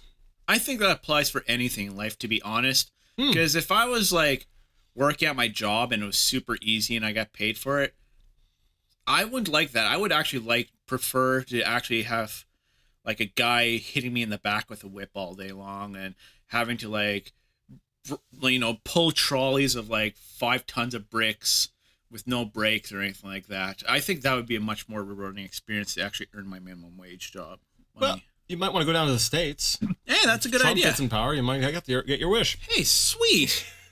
So for a full experience, I just gotta You just gotta immigrate, yeah. Sorry, let's keep the politics out of this. So basically, we want to take a look at difficulty and why we feel that way. Now, there tends to be this whole idea of games back in the day, they were hard, and there tends to be a lot of love for these old games people really love. Why are the old games generally regarded as being harder, Derek? 2 reasons. One reason is we were younger and we sucked at video games. True Video that. games were a new thing. Nobody were used to them yet. Because you could load up a ROM nowadays of any old game and you could probably blow through it like you couldn't when you were a kid. Maybe I can. I don't know. Depends on the game, yeah. Then again, a lot of people do use save states too, and then they claim that they actually beat the game. But Yeah. No, it's cheating, people. don't use save state. Save state bad. Yeah. Don't save scum. I won't. I have every right to tell you exactly how you should experience your game. That's right. Yeah. But you have to listen to me or Uncle Derek will pee in your Cheerios. And let me assure you that it's not a pleasant experience. It smells nice. No, it doesn't. Your pee does not smell like roses. Oh. Cauliflower? Moving on! Anyways. The second reason is ROM space. You're paying $60 for a cartridge, right? And there's not very much game on there. They can't really fit a whole game that we can get nowadays, where if the game's less than 40 hours, it sucks, right? Apparently, according to everyone. Yeah. But back then, no, they had to make the games hard, because if the game was too short and you beat it in one sitting, that's $60 down the drain. Now, does that still apply? Because I'm thinking even further back. I'm thinking of arcades. Arcades, they were hard because they wanted your money. Ah. Well, think about it. There are actually arcade games out there that actually have, an operator's menu where the operator can go and set the difficulty and stuff. But not only that, they can actually see the statistics of the game. And some games are actually get very in-depth. Some games will actually tell you how many credits people use on certain stages at one point, how long they actually last, typically the average amount of time played before they have to insert coin. It actually breaks it right down, so the operators could actually adjust the difficulty according to that to keep getting the revenue in, but just hard enough to give people a challenge and not turn them off. That is amazing, because most of my knowledge, we'll say of arcades is just playing them and the occasional MAME ROM. Yeah. But so the idea that I didn't realize they had this kind of sort of I didn't realize the NSA was spying on us back then. Oh, yeah. Most games actually did that. Okay. You could take any old, let's say, game from Atari, like Vindicators or something like that. The arcade version, mind you. Okay. And even that, you go into the service menu, you can actually see, the amount of coins people insert, on what days. I think what days. Some games do days. Really? Yeah, the Neo Geo does that. see what days people play what games Like most. the console, the Neo Geo console, or The arcade board. okay, of the course, arcade board. which is the same thing except it's got like extra bit of RAM for that kind of stuff. That is. I actually did not even know that. It makes total sense. Actually, I like that because it's kind of. It allows the operator to kind of see what the average difficulty of the person is, and then go ahead and adjust that so that it's like the people feel like they're making progress. Yeah. So they keep feeding in coins, but not easy enough that they can just sort of blow through it. Exactly. Huh. That is interesting. And I've actually heard stories from like people I know who say that they went to an arcade back in the day and they would play a game and absolutely destroy it. That they'd actually see the operator go behind the machine, and then the next day nobody could beat the game. well, yeah, because they could alter things. But that is interesting. Okay, it makes total sense. I don't know why I didn't really think of it before, but. And I'm wondering, because you said that they could adjust the difficulty so that it'd be just right? Yeah. Do you think this has any role in why, like you're a big arcade gamer? Is there? Do you think there's a role in that in why you find arcade games so rewarding? The ability to sort of fine tune or tailor the difficulty to be like to just that right level, or is it something different? It's something different altogether, actually. Okay. Because I just like cranking the game as hard as I possibly can and trying to beat it. I am one of those very hard-headed people who persistently tackle a game until I get it right. I've actually on the Xbox 360, I've been playing, or a while back before it red ringed anyways, I was Red Ring. I was playing Mushi Masama Futari on Ultra mode, and I hadn't played the game on any other mode. And I really like that game. That is a fantastic game. People need to play that. But Is that a bullet hell, right? it's the granddaddy bullet hells. All right. Like you know how back in the day you would type in hardest game ever? That's the videos of that game would come up. So where the entire screen is purple. So Ultra mode is like the most hardcore thing. Like as soon as the first level starts, you get your two enemies that like shoot like 5 bullets, and then the entire screen is purple from that point on for the entire game. But I timed myself, and I managed to get to the first boss of the entire game. This is an achievement.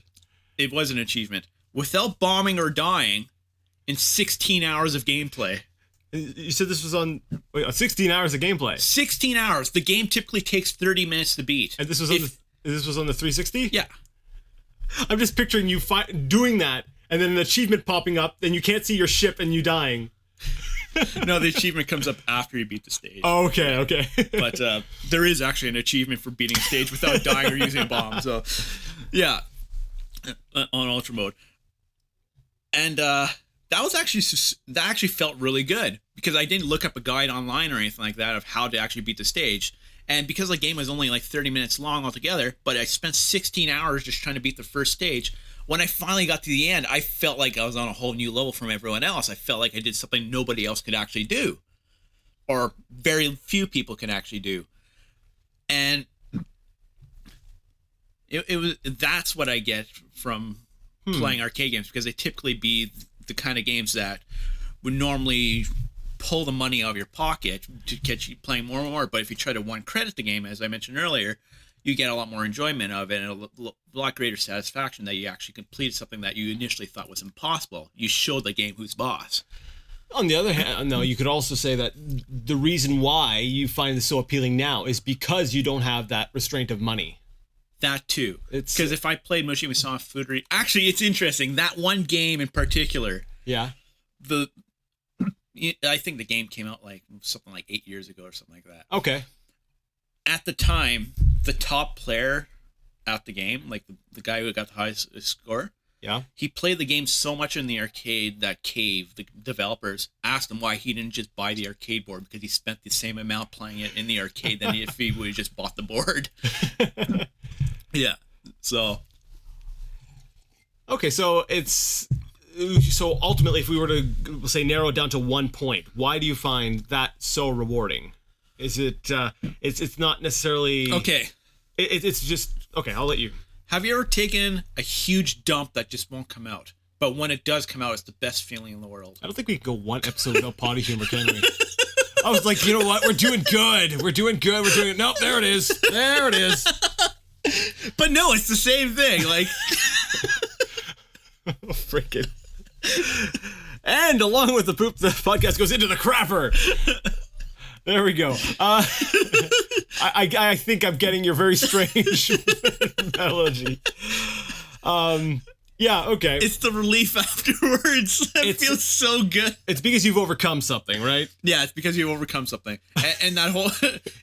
I guess part of it also is people look at your achievement and go, oh my goodness, how did you do that? And you're like, I'm the best. Well, when in reality, you just wasted 16 hours of your life on the first stage of a video game. Well, it's an actual achievement. It's not... it's not like, ding, clear tutorial. Exactly. There you go. Have some... Bing, you turn on the console. Yeah, woo! Woo, yay. You have working motor function. That's great. So, yeah, there's that. And that's an example, I think, of where difficulty enhances the experience. Because if the game was super easy, then I highly doubt we would be talking about it right now. Exactly. Now, it does bring up an interesting point, because you were saying you spent all this time on the first stage. And how long is that stage to clear? Like on the time that you beat it, how long did it take from start to end? Maybe 5 minutes. 5 minutes. So including final boss. It's 5 minutes. Not final boss, but yeah, the boss at the end of the level. Yeah. So to me, that's because when I think of difficulty, it tends to sort of fall into two sort of categories. There's the short-term difficulty and long-term difficulty. Okay. And I find that the games will tend to sort of fall down into, one of those two categories. So, for example, the game you were talking about, that and let's say something like Super Meat Boy. Okay. It's difficult on a very short burst, and then you hit a point where, all right, I can continue from this point on. So it's very difficult making these steps, but once you make the step, you can continue making progress. Exactly. Then I find that there's the games where the difficulty is a little bit more spread out. It's more of a long-term difficulty where you have to accomplish a lot of different things. And maybe they're not as hard, but because you have to go a longer period of time without making an error, it equals out kind of thing. Do you have a preference, or do you feel like there's one of those two approaches that is better than the other? I do have to say it is very frustrating getting to the final stage of a very difficult game and then dying once and losing all your power-ups, and it just snowballs from there. And you have to start the entire game over again. That's like 25 to 30 minutes of progress lost. Yeah, I can relate to that. I was playing I'm actually doing a video on it's kind of like a twin stick roguelike, and roguelikes, you lose back to start, right? It's like you're playing Sorry with your family. And you know what? We're human. We will make mistakes, and that's the most frustrating part. Exactly. Like, I've been playing Dodon Patch Dojo for 3 to 4 years now, and I've one-credited the first loop twice on the hardest difficulty, mind you. But still, like, I managed to do that twice because in 2 of the millions of times I played it, I somehow managed, in those 2 times, lucked out and managed to dodge everything. You get 5 chances at the game if you get all the extra lives. You get touched by one of the thousands of bullets on the screen. That's 1 chance less. You only get 5 chances to go through 30 minutes of hell. And to be able to get through all of that is the most amazing thing in the world, but also the most frustrating thing in the world if you fail anywhere in that. Like, you die once near the beginning of the game, you might as well restart the entire game anyways. Yeah. I typically do. Yeah, so it sounds like you're a little bit more on the short term camp, but you know what? Obviously, there is a draw to the long term difficulty because roguelikes, I just brought up roguelikes, they tend to be very, very difficult in that sense that, things might be going well, but then like there's plenty of opportunities for things to go wrong. So I don't know exactly what camp I would fall into. I think I don't know. I guess it depends on my mood, how much patience I have, or depends on the game. We'll say the short-term difficulty I find is a lot more, it's easier to stomach. It definitely is. To get started, but, when you want to get onto the hard stuff, you can start jumping into things like, what was it? Mighty number 9. Here's a game a lot of people are talk about with fond memories. Well, it's got 2 difficulty levels. Normal and off. No. normal, and I don't even remember the name of it, but it's basically hard. And what hard is one hit death. Oh, really? Yeah. So if you can imagine playing through like even Mega Man without being able to die. Oh. Or get hit. Yeah. Okay. Get hit. Oh yeah. That's, yeah. Right. Wow. So wow. That sucks.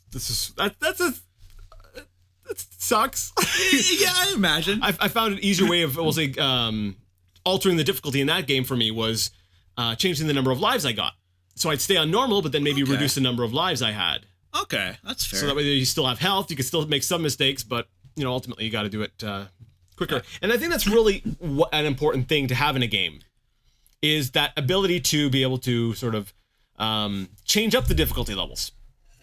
I used to be, kind of a purist. I'm like, no, one difficulty level, that's the game. But then I started to think about it. I'm like, you know what? A lot of other things, they're better when they're tailored to you. Like even your example you gave of the arcade. They'd go ahead and they could alter the difficulty levels. And I'm thinking, you know what?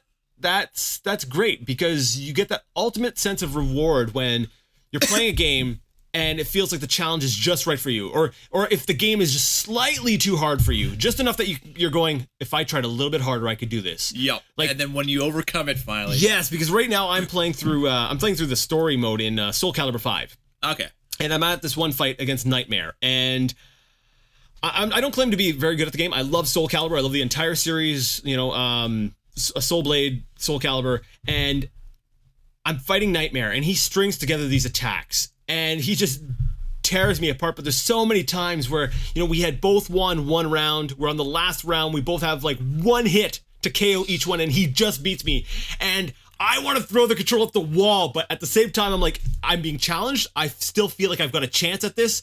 And when I beat Nightmare, I know I'm going to be like, yes, eat it, yeah. The nightmare is over. Swoosh. Swoosh. Swoosh. So, yeah, I feel like that's it's important to get the difficulty just right. Indeed. So, or at least put an option to be able to adjust it, because everyone's different. Well, yeah, that's everyone's different. That's what I mean. Like having an option for difficulty is something that I think you absolutely should have. Exactly. Because I know some people who find games too difficult, but they have an interest in them. They like the games for other reasons, like the stories usually, or the characters and stuff. Yep. They'll sit down and watch someone else play the game, wishing they can play it, but it's too hard for them. But they like the world. That's actually one thing I liked about was Mass Effect 3. The difficulty setting was kind of disguised as what you wanted to sort of focus on. Well, I guess it was kind of a difficulty setting.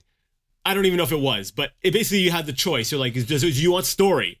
Do you want the gameplay? And based on what you would choose, if I'm remembering correctly, it would make the game easier or harder.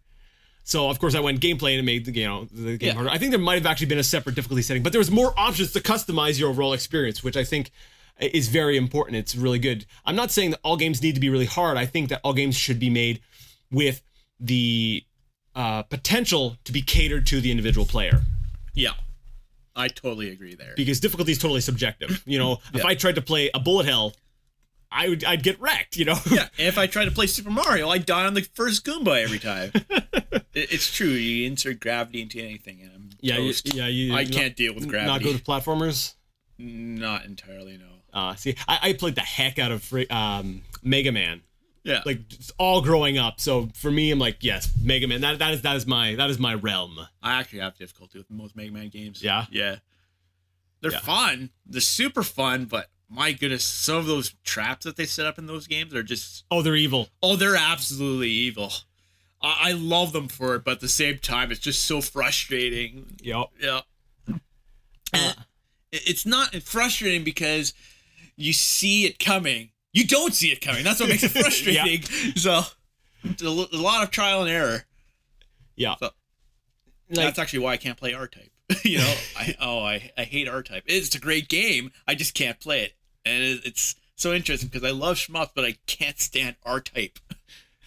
Because it doesn't have the ability to cater the... I'm sorry. I got lost for a second there. No, because... the cheap deaths. Oh, cheap deaths, right. Not only because of the cheap deaths, but because when you die, you go back to a checkpoint. Okay, so that I guess that kind of brings up another point here of where difficulty kind of becomes unfair. Almost. It is possible to recover in most areas of the game. There's only one point in the game where if you die at that point, you might as well restart the entire game because it is actually impossible. Well, you said cheat death, so I'm assuming that this is a point in the game where you could not possibly see it coming. Pretty much. Like, maybe not so much R-type, but image fight definitely. Okay. If you played image fight. Like, I know I'm bringing up a bunch of shmups today. Like, this is like Shmup Tuesday, even though it's Wednesday. But, yeah, there's some things you can't foresee. Like, I remember image fight. There was this one stage where you're traversing around all these walls and stuff, and you're in space, and you're shooting stuff, like any shmup, and you see these items on one side, divided by a wall. And you're like, oh, sweet, I'm going to go get these items. And you shoot these items, or these boxes, and you got your weapons. And then a wall's closing in front of you, and you can no longer go around the other side because it's scrolled off the screen. So you just get crushed by the wall and tricked by the items into death. That's evil. That is beyond evil. I would actually argue that's technically not even in the realm of difficulty. That's just in the realm of developer being a jerk. Developer being a jerk, being an arcade game, they did that intentionally to get money all of you. Yes. Yeah. Yeah. It's a trap. It was literally a trap. It's the box with the string and the stick. Yo. Go ahead, grab the power up. You're dead. Yeah. Oh, that game had a lot of tricks though. Like sometimes they'll give you a useless item, and the only way to get change your weapon is to smash the front of your ship because your weapon acts as a item as a shield too. Okay. So if you smash it into the next item box, you could then grab the item in that box. But if you pick up a completely useless gun for the next boss that can't even hit the boss at all, and you don't get your standard shot with it, and you destroy the next box, and you see the useful gun in front of you, you can't grab it. You have to scroll by it because you can't break the gun off of anything. And then the boss starts, and then you're dead. Oh, that is terrible. Yes, it's wonderful, but I hate it. I love it. I have a huge love-hate relationship with that game. But that's I should have just talked about that one. Honestly, that game is awesome.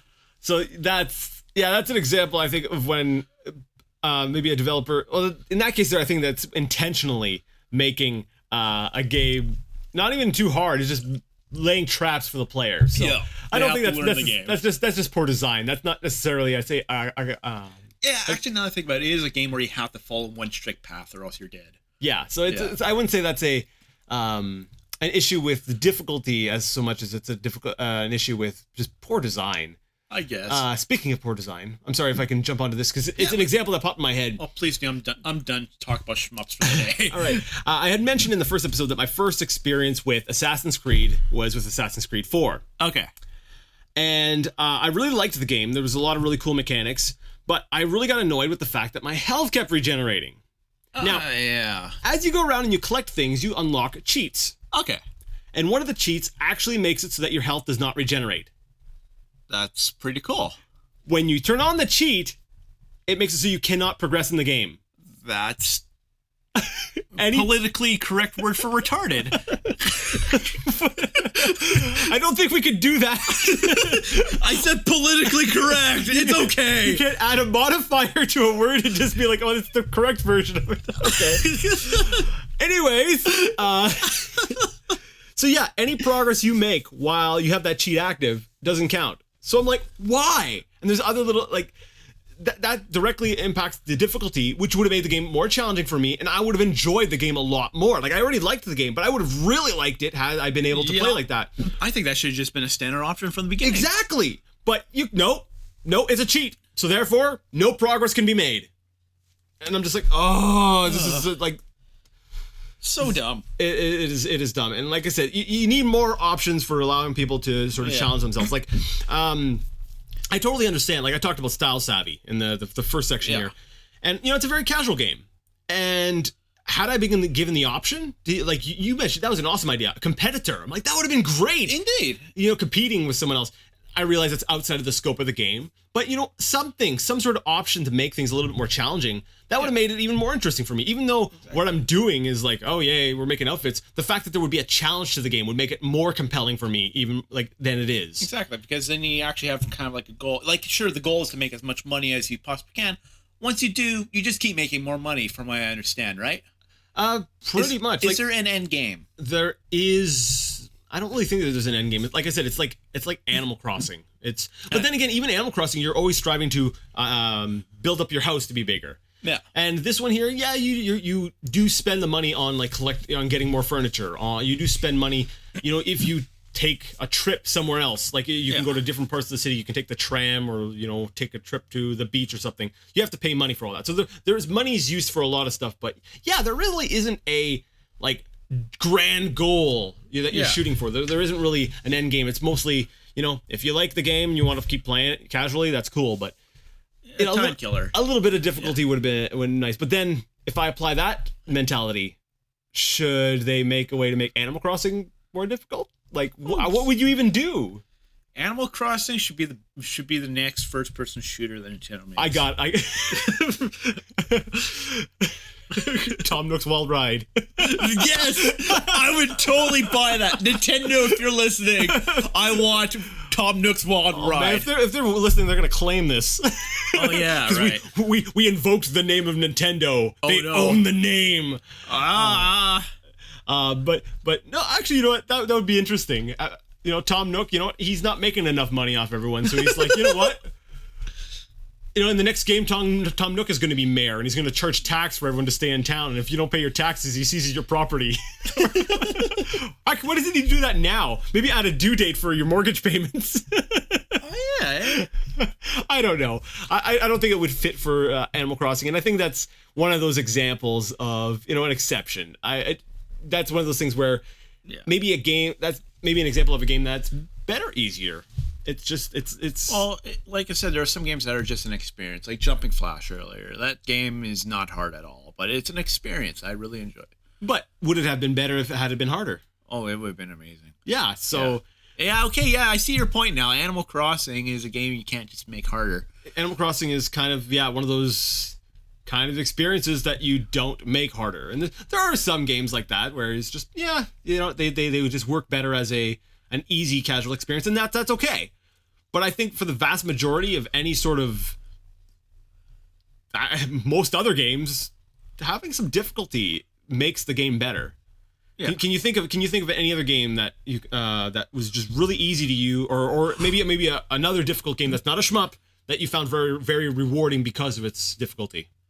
The first one, I was actually wanted to talk about this. A game that is very easy that would be better with harder difficulty. Okay. Sonic the Hedgehog. Okay. And I've actually proven it with pure science of the Game Genie.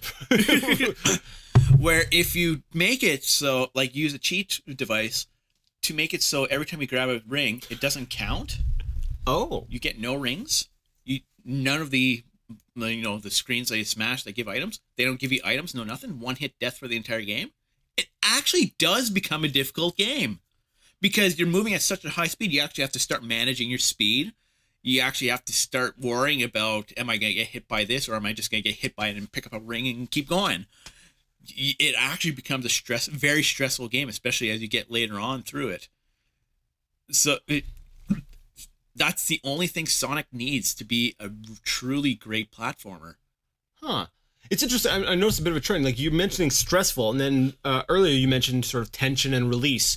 I wonder if that's really what it is. Hey, maybe. Difficulty, what it does is it creates sort of a stress or a tension within our bodies, or within our minds, rather, or ourselves in general. And that victory is sort of that release. So it's kind of like, you have a hot day, and you walk into an air conditioner. Okay. And you have that relief that hits you. You're like, I just bumped into this box. Ow. And that feels so much better than if, let's just say, you were comfortable the whole time. When you're comfortable, you don't even think about it. But when you're hot and then you get hit with that cold blast, you're like, oh. You're right. And I'm wondering if it's the same kind of sense of, of stress and release that really creates that satisfying experience. That's probably it, to be honest. That is very interesting. Yeah. Wait, now you know what this gets me thinking? I'm like, if that's the kind of system that makes, we'll say, difficult games rewarding, and different people have different thresholds of stress before they need the release, then if they never release, the game is too hard. Exactly, and then they never get that satisfaction, and then they walk away, upset and disappointed or frustrated. Like Monster Hunter, a lot of people play that, and it's what they have to do way too much for the payoff. But the people who hang in there, they get their big reward.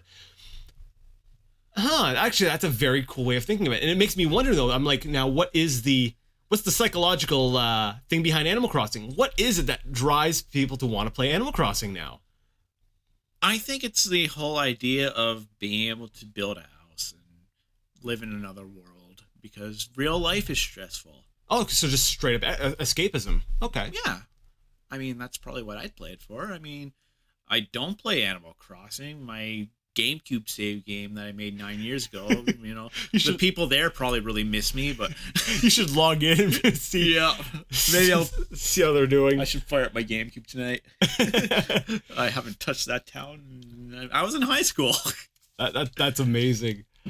So yeah, actually, I like that. That's interesting. I feel like we always have these sort of revelations while we're talking. We kind of brainstorm, bounce things off each other, and it's all about tension and release.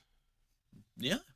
So it's like you go to a massage unit, and some people are more sensitive than others, and if you crank the massage unit too much, you'll like break the person's back and he'll die. I don't think that's a thing. I want it to be a thing. Why? I don't know. He's like, I want to see people break their back so I can steal their wallets. Yeah. Then I could go buy more games. You're a heartless cretin. I don't care. I have their wallets. I don't care if I'm heartless. I've got their wallet. Amazing. Indeed. Okay, maybe I'll leave them with their health card. They can keep their health card. So they can get help afterwards. Luckily, we're in Canada and they won't need their wallet to pay for their, medical right. costs. That's right. Sorry, Americans, you're out of luck. You're screwed. What? What? I think so. I can't really think of anything else. Like, Sonic's hard when you turn off the rings, and it actually makes it a lot more fun. And that might just be for you. There might be people who just have a hard time with Sonic in general. But what I think is important that the games give you those options to sort of adjust that tension and release cycle. Yeah. Cool. It's kind of interesting to think, though, that to relax, we play stressful games. It is interesting. And I think that's because there is a biological response, right? Isn't that there? What do you call that? That's released. You get that feeling. It's like a chemical. I can't remember the name. I said it the other day. I can't remember what it is now. But basically, it's released in your brain and it gives you that sense of feeling good and stuff. Drugs. Yeah. Brain drugs. It's like something. Hormones with your biology and things. Yes. I'm like, I don't even know what I'm talking. Bodies. Yeah, bodies. Yes, the magic of the human body. Anyways, it is interesting that that's what we do to relax, is sort of create a tension, but it's really that we're addicted to our own brain drugs. We're addicted to our own brain drugs, and that's what we use to relax. That is a very interesting perspective on it. Yeah. Because I play Battletoads and there's no satisfaction. There's no satisfaction with Battletoads. I hate Battletoads. Oh my goodness. I hate it with a passion. Like, everyone remembers Battletoads as this amazing beat 'em up. It's not a beat 'em up. Not in the slightest bit. Like, the first stage is a beat 'em up. That's it. It's like Satan's Hell Simulator. Pretty much.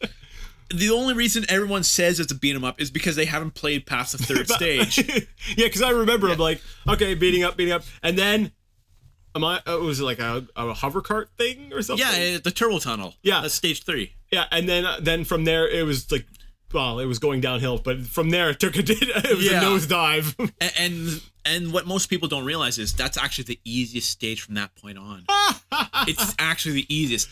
The game falls into genre hell, where every stage is a different genre. Oh, yeah, it's a terrible game. So you have to relearn mechanics. Not only that, you have to memorize the levels by heart. Oh, so Battletoads is what happens when you smash every game from Action 52 all into one game. So you just get Action 52. That's right. What? No, I meant in like one literal game. Like, yeah, okay, you're right. Never mind. Shut up. Just Action 52. There we go. Battletoads is really Action 52 in disguise. Yeah. Except it actually works. No, wait. The American version was broken. Wait, how many Cheetah Men are there? In Action 52, there's 3. And how many Battletoads are there? 3? Have you ever seen the Battletoads and the Cheetah Men in the same room together? No. Holy crap, we're idiots. I know. I do gotta say the Battletoads arcade game was really good though. Yeah, from what I saw, it looked nicely animated. I haven't actually played it, so I can't speak to the difficulty. Yeah. So, some games, they just look really easy, and then you get them, and you're like, ah! It's difficult for it's an arcade game, right? Yeah. It's very much easier than the Nintendo game, but Okay. yeah, it's actually a beat 'em up. It's actually a really good game, but it's difficult. But it's made by Rare, so you're getting quality. It's in the N64 era. So, cool. Awesome.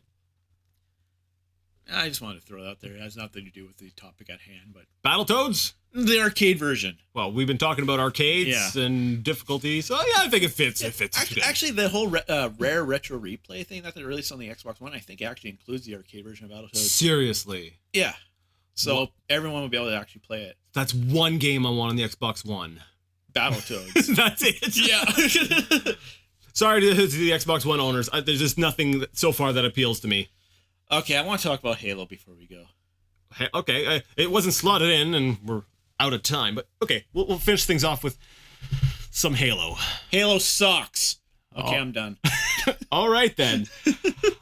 So if there's nothing else to add, No, I'm good. All right. I just wanted to say that. all right, awesome. Once again, you can send your angry letters to Jason at BluScreen.ca. Derek has no means of getting in contact, of letting you getting in contact with him because he's smarter than I am. He doesn't want that info out there. So, if you want to get in touch with us, if you're listening to this on my website, BluScreen.ca, that's BluScreen.ca, then you can find all my contact information by clicking on contact up above. If you're watching this on the YouTube channel or anywhere, I don't know if you're listening on the YouTube channel, in the description should have some information. And if you're listening to anywhere else, because if we somehow in the future put it somewhere else, then go to this website I mentioned earlier, and you can find all the information there where you can yell at us and maybe submit thoughts, topics, or anything you'd like us to address, or, ignore, whatever. So yeah, any final thoughts before we close things out? No. All right then. Thank you so much for joining us once again on the Blue Screen Podcast. And I'd like to ask you all, until next time, to game on. Why would anyone want to play first-person shooter where the crosshair's not even in the center of the screen? I don't know. Freaking Halo.